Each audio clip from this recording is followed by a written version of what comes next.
Dobar dan i dobrodošli na novi video. Danas ću vam pričati o infekciji bakterijom koja se zove Helicobacter pylori. U svom svakodnevnom radu sam zapazila sve veću učestalost ove infekcije, odnosno čestu pojavu simptoma koje ona daje.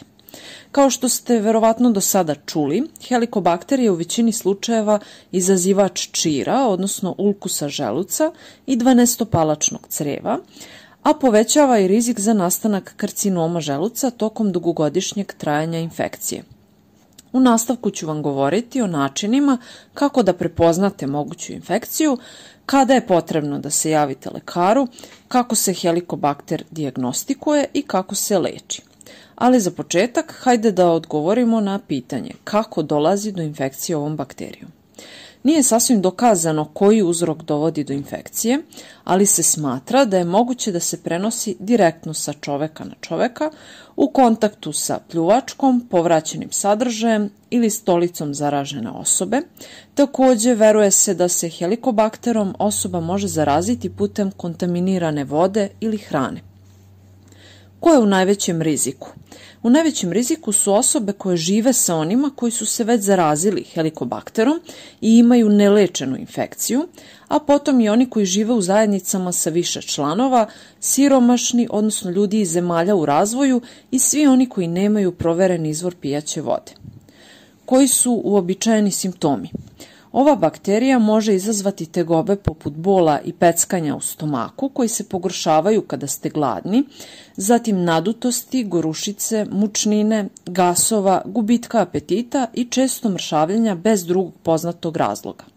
Ipak, mnogi ljudi ove tegobe zanemaruju dok ne dođe do razvoja čira, kada su simptomi i znakovi bolesti ozbiljniji, odnosno javljaju se tegobe u vidu crne stolice, izgleda taloga od kafe, jačeg bola u stomaku i čak otežanog gutanja.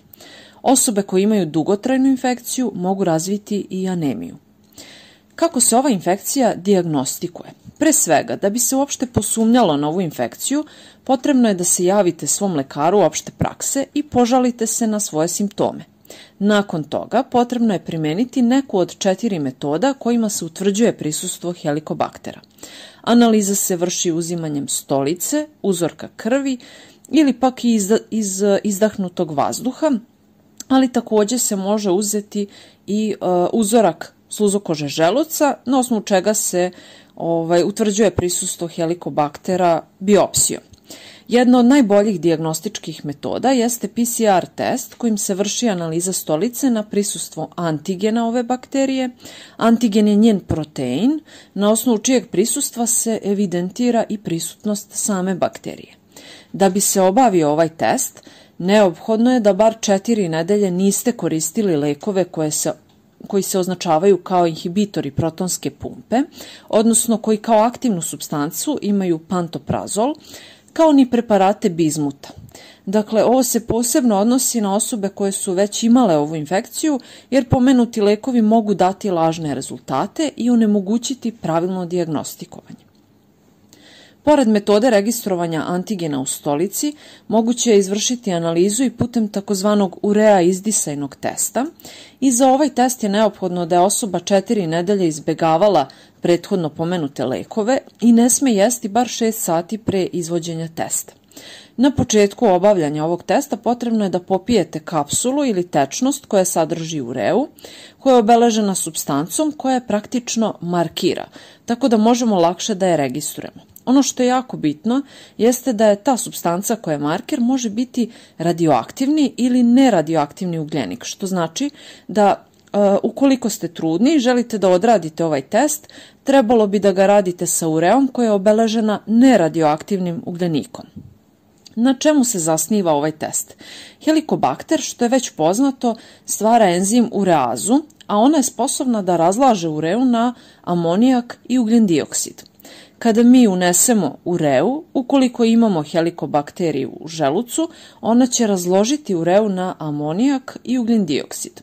Takav ugljen dioksid će biti i sam obeležen markerom i nakon što dospe kroz sluzokožu želuca u krv, a potom dođe krvotokom do pluća, izbacuje se sa ostatkom ugljen dioksida iz organizma u spoljašnju sredinu izdisanjem.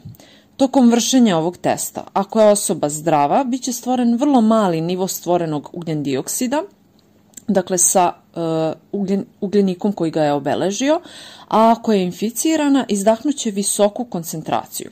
Ovaj test se ne preporučuje osobama koji imaju delimično odstranjen želudac. Treća vrsta testa, na osnovu uzorka krvi, ne zahteva nikakvu prethodnu pripremu, ali je i najmanje pouzdana.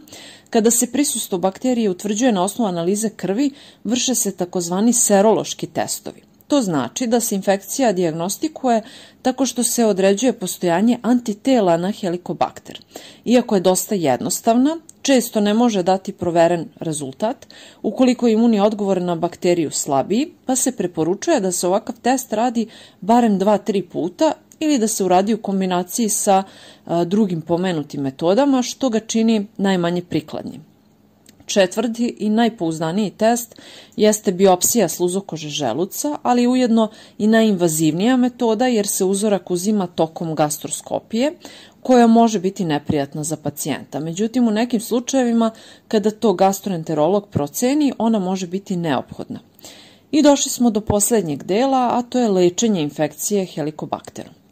Kako se leči ova infekcija? Za lečenje se koriste barem 2 antibiotika iz različite grupe kako bi se izbeglo stvaranje rezistencije bakterije na jedan antibiotik, što bi dovelo do njenog preživljavanja uprkos lečenju. Pored antibiotika, preporučuje se i uzimanje bar jednog od lekova koji smanjuje lučenje želudačne kiseline, kako bi se omogućilo brže zalečenje i oporavak sluzokože. Među njima su inhibitor protonske pumpe, blokator histaminskih H2 receptora i preparati bizmuta. Obično se savjetuje uzimanje ovih prvih. Ako se nakon 4 nedelje od završetka lečenja testiranje ponovi i rezultat ponovo pokaže prisustvo bakterije, potrebno je da se kombinacija lekova izmeni i često da se lečenje nešto produži. Ako je pak došlo do izlečenja, očekujte prestanak dotadašnjih simptoma. I to bi bilo sve. Nadam se da vam je ova priča bila korisna. Ukoliko imate bilo kakvih pitanja, pišite mi u komentarima. Ako vam se video dopao, kliknite na like i podelite ga sa prijateljima, a ukoliko me do sada niste pratili, kliknite na dugme subscribe ili prati i zatim na zvonce da bi vam stizalo obaveštenja kada se novi klipovi pojave na kanalu. Hvala na pažnji i veliki pozdrav!